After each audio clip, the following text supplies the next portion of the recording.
There was a heart of this culture within a culture. It was here at 18th and Vine. It was a special corner, and Charles Allen recalls that if you stood on it all Saturday night, you'd see everyone you ever knew. For generations, Kansas City's East Side was the center of Black commerce, culture, and community. 18th and Vine drew visitors from across the country. Prospect Avenue kept neighborhoods connected and local economies moving.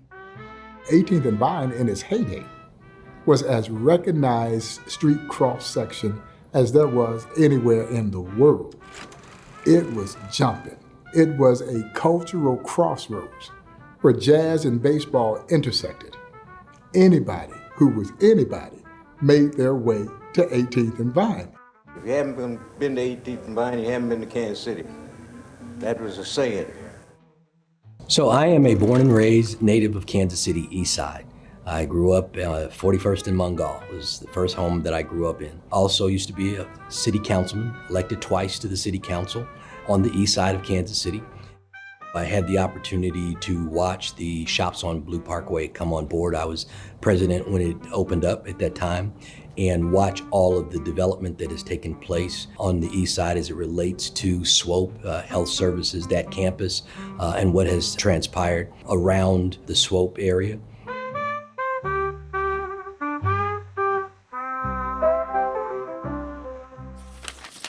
Then all of a sudden, the investment stopped. Decades of disinvestment, compounded by the construction of 71 Highway, disrupted neighborhood connectivity and created barriers, accelerating the corridor's decline. Once the construction of the highway started, everything went to zero. The highway department would purchase land, and at some point they would demolish the houses and left with just vacant land. Crime starts there. People hang out and all kinds of things, but it was mostly just blight. Some of that blight is due to lack of investment, private investment. Sometimes that is a lack of your government investment in certain places. I could see where the area itself had degenerated to the fact that with the sidewalks and with all of the plush businesses gone at that particular time, that it's just more or less a ghost town now. 18th and Vine had literally been abandoned. I even think about the old Paseo YMCA, where the Negro Leagues were established in 1920. That historic landmark had been boarded up. It too had been abandoned, and it had become overgrown. It was harboring illicit activity. Sad to say, vagrants were living in that building. In 2017, residents made a historic decision. Through a voter-approved 1.8 sales tax, the Central City Economic Development Tax District, known as CCED, was created. The vision was simple yet transformative: reinvest in the community, support equitable development, and create opportunities for future generations. There's a gap that takes place when you're doing east side development. It could be a gap because of environmental issues.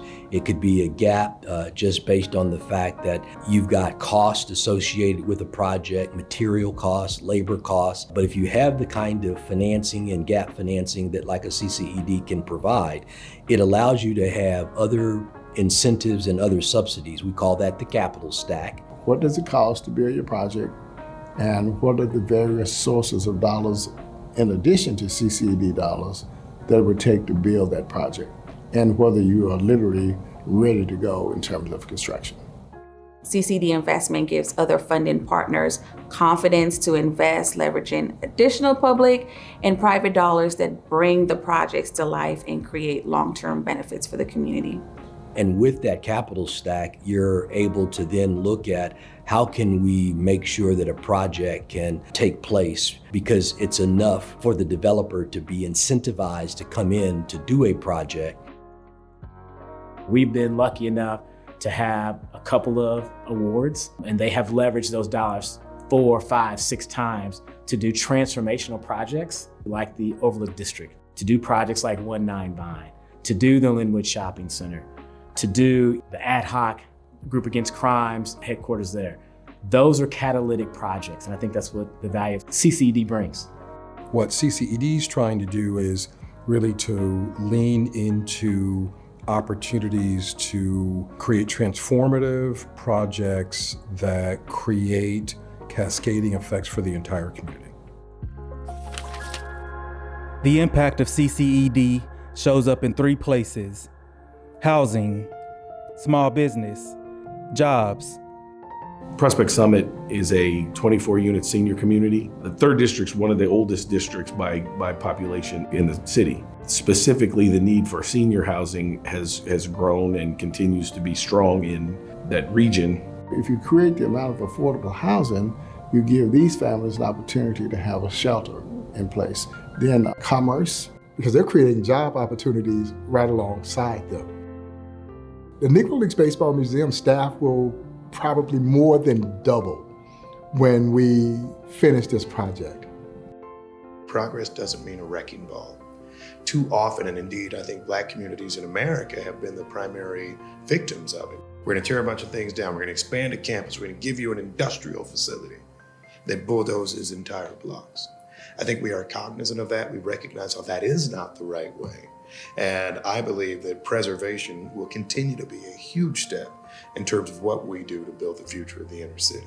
Our first opportunity was Katie Academy, which is a 24-hour child care center that we built in 2021. We have provided a lot of economic opportunity as far as employment opportunity for people in the neighborhood, which helps to strengthen and sustain that neighborhood. You have small businesses like Ruby Jean's Juicery, who's thriving there. You have the Combine, who's thriving there. So this investment actually opens the door for people, for the community. Altogether, CCED has funded 58 projects across 7 funding rounds. The $90 or so million that we've put out already in these last 8 rounds has generated almost $1 billion in other investment. that is roughly $1 of CCED dollar to $10 of other people's money, of other dollars. That means that we have catalyzed Kansas City taxpayer dollars to the benefit of not just the east side, but the entire Kansas City community, and I would argue the region. Those are the sorts of things that are powerful, that gets people to move back instead of saying, I need to get out of here, I need to make that my goal. And that gives, I think, a region the sign that, no, we're not giving up on our people, on our core, on our city, and we're not giving up on ourselves, and you shouldn't either. The work is not finished.